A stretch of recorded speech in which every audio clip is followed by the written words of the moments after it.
falsifiez l'histoire. Les jeunes nous disent, vous nous mentez. Ça ne nous intéresse pas, votre guerre. Il nous l'a dit, ils l'ont dit.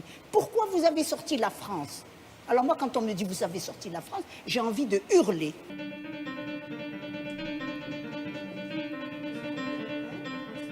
On vivait tout à fait séparés des musulmans.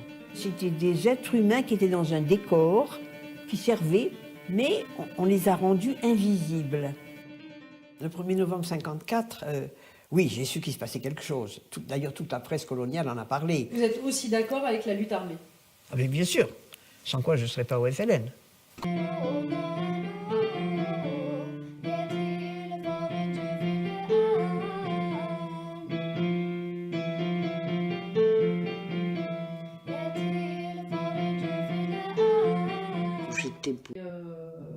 Et donc, elle avait finalement, comme le dit Zolira dans le film, peu d'intérêt à passer de l'autre côté de la barrière. Et elle a fait au nom de ses idées, et c'est sublime. Enfin, je le dis toujours, quoi, pour moi, la résistance, parce que pour moi, c'est un film évidemment sur l'histoire coloniale et la guerre d'Algérie, mais c'est un film sur la résistance. Et voilà, pour moi, il n'y a pas de geste plus sublime que celui de la résistance. Donc, la résistance à l'oppression, la résistance à la domination. Donc voilà, donc du coup j'ai dit ok, je veux bien partir sur ce film. Donc je m'étais dit que je ferais un huis clos avec Evelyne Saphir-Lavalette. Et puis je l'ai rencontrée en janvier et j'ai dit à Khalid, elle avait 86 ans à ce moment-là, et j'ai dit à Khalid, écoute, moi je veux bien faire le film, mais il faut le faire maintenant. Et du coup, 4 mois plus tard, on n'avait pas un sou. Et j'ai appelé Arlette Girardot, qui est une amie, qui était déjà une amie avant de faire ce film. Et elle est chef opérateur image. Et du coup, je lui ai dit, écoute, Arlette, on n'a pas d'argent, mais est-ce que tu serais partante pour partir sur ce film-là, de faire l'image, voilà, peut-être que tu seras payé, peut-être que tu ne le seras pas. C'est souvent les conditions de fabrication des documentaires, c'est vraiment très problématique. Et donc Arlette a dit, bah, évidemment, je pars avec toi. Et voilà, et c'est comme ça qu'on a commencé le film en avril. Et Evelyne est morte 1 an plus tard.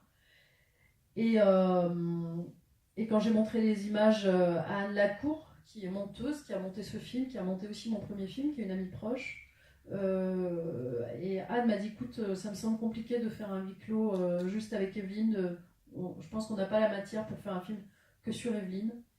Et puis, ce qu'il faut aussi dire, c'est que pour Evelyne, c'était très très compliqué de s'envisager seule dans ce film, puisque pour elle, la guerre et la résistance, c'était une affaire collective. Et c'est évident, hein, quand on le dit, c'est une évidence, mais... et donc, pour elle, voilà, c'était compliqué de penser ça comme ça. Et en plus, pendant tout le temps des entretiens, donc on l'a filmé... pendant 5 jours, on faisait à peu près 5 heures d'entretien par jour, ce qui était beaucoup. Et pendant tout le temps des entretiens, Evelyne n'a cessé d'égrener des noms et des noms de gens avec qui elle avait combattu. Et donc, du coup, avec Anne, on s'est dit, mais comment on rend compte de la dimension collective de cette guerre et de cette histoire? Et voilà, et c'est comme ça que je suis allée chercher des photos de combattantes. Mais aussi, je suis allée voir Zolira Berkadour, qui est donc algéro-algérienne, si je puis dire, parce que Evelyne était algérienne, si elle se définissait comme algérienne, d'origine française. C'était comme ça qu'elle se définissait. Et elle avait renoncé à la nationalité française au moment de l'indépendance. Elle aurait pu garder les 2 nationalités, mais non. Elle a renoncé à la nationalité française. Et donc, les rares fois où Evelyne est venue en France, parce que faut bien dire que c'était un pays qu'elle n'aimait pas beaucoup, jusqu'à la fin, elle est restée extrêmement fâchée, et fâchée est un euphémisme, contre la France d'avoir entrepris cette histoire coloniale et d'avoir fait cette guerre-là, les deux périodes étant d'une sauvagerie absolument spectaculaire. Peut-être on y viendra plus tard, mais voilà, la colonisation en Algérie est absolument féroce. Et donc, du coup, donc Evelyne avait renoncé à la nationalité française pour toutes ces raisons. Et donc, elle demandait un visa quand elle venait en France. Et elle n'y venait pas souvent. Et voilà. Donc, Du coup, je suis allée voir Zulira, qui était son amie intime, une de ses amies intimes, et Zulira était très heureuse à l'idée qu'on fasse un film sur Evelyne. Pour elle, c'était important de rendre hommage à la communauté européenne d'Algérie qui avait combattu aux côtés des Algériens et des Algériennes. Et donc voilà, donc du coup, elle était complètement partante sur le film. Et puis voilà, Zulira, c'est quelqu'un qui est d'abord très inscrit en son temps, qui a une mémoire incroyable et qui, comme Evelyne, ne parle que de choses dont elle est sûre.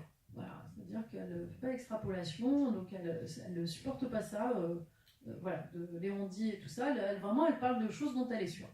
Et puis, c'est quelqu'un qui, moi, ce que j'adorais avec Zulira, enfin, pour moi, c'est vraiment une femme merveilleuse. Elle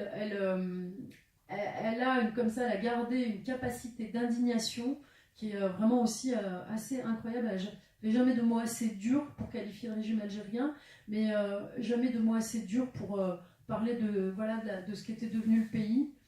Et en même temps avec un amour profond pour ses compatriotes.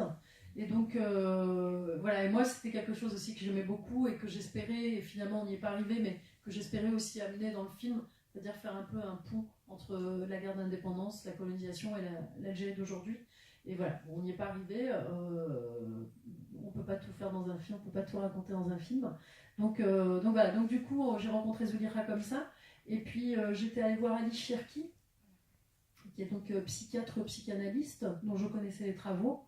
Et j'étais allée juste la voir comme ça pour discuter avec elle, un peu nourrir un peu ma réflexion autour de ce film, et la questionner à propos du silence.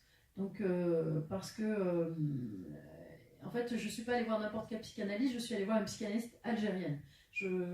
Moi j'ai fait le choix dans mes 3 films de ne pas avoir de spécialiste. C'est-à-dire que moi je considère que si on laisse le temps aux gens de réfléchir, ils sont tout à fait capables, ils et elles sont tout à fait capables d'articuler une pensée, une réflexion.